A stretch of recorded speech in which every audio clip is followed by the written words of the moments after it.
Let's talk about nationalism and what it's really doing to us, ladies and gentlemen.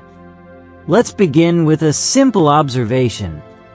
Look at the state of the world today.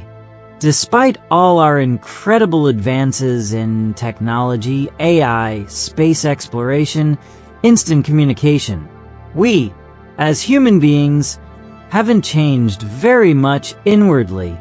We're still brutal, aggressive, violent, greedy, and deeply competitive. Just take a glance around the world. Global arms races, staggering wealth inequality, environmental destruction. We've built an entire society rooted in these primitive psychological tendencies. So, what are we actually dealing with on the ground level? It's not a lack of resources. The real issues today are simple but urgent. People are hungry. People are homeless. People are without basic clothing or care. Millions still live in slums, while billions are spent on war machines. Now, here's the hard truth. We have the scientific and technological means to fix these problems. So why aren't they being solved? Because of one very powerful obstacle: nationalism. My country, your country. My flag, your flag. These artificial divisions, rooted in geography and identity, are fuel for conflict. They're exploited by political systems to divide and control. Think about it. When the pandemic hit, we saw this clearly. We had vaccines, but countries hoarded them. We had the science, but cooperation was blocked by borders and national interests. So, yes, science can provide food, clothes, medicine solutions, but nationalism blocks the implementation. Now, here's the question I want you to sit with. What actually happens when nationalism disappears? We don't replace it with another belief system. We don't substitute it with religion or some other ideology, because that would just be trading one illusion for another. True intelligence arises, not academic knowledge, not degrees or textbooks, but a deep, awake intelligence that sees the world clearly. Substitution is not intelligence. It's just a new addiction in a different wrapper. It's like giving up cigarettes by switching to chewing gum. You haven't resolved the core craving.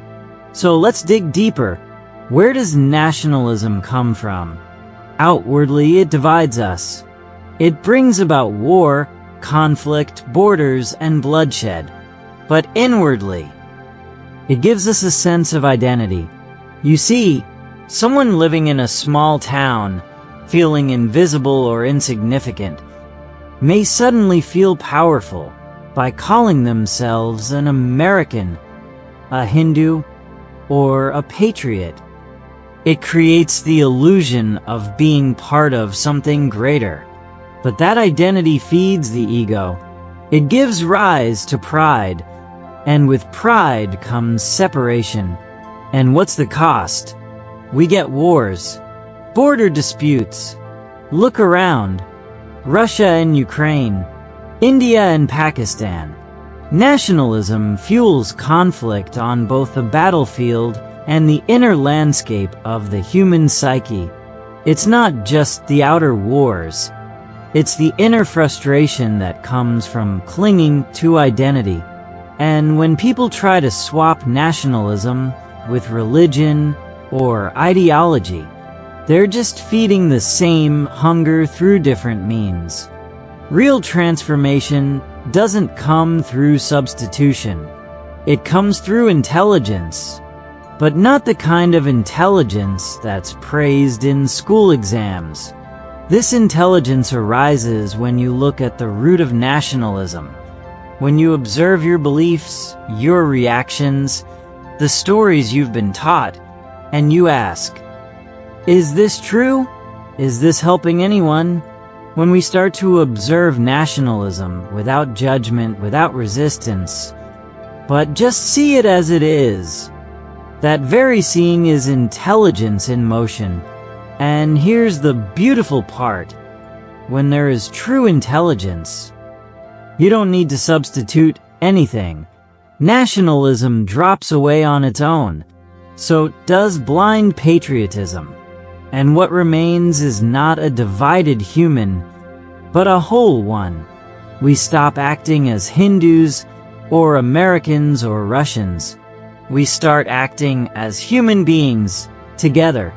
And just like a smoker who truly understands the psychological root of the habit no longer needs the cigarette, a human being who truly sees the root of nationalism no longer clings to flags and borders for identity. That, my friends, is the kind of clarity that can change the world. Thank you.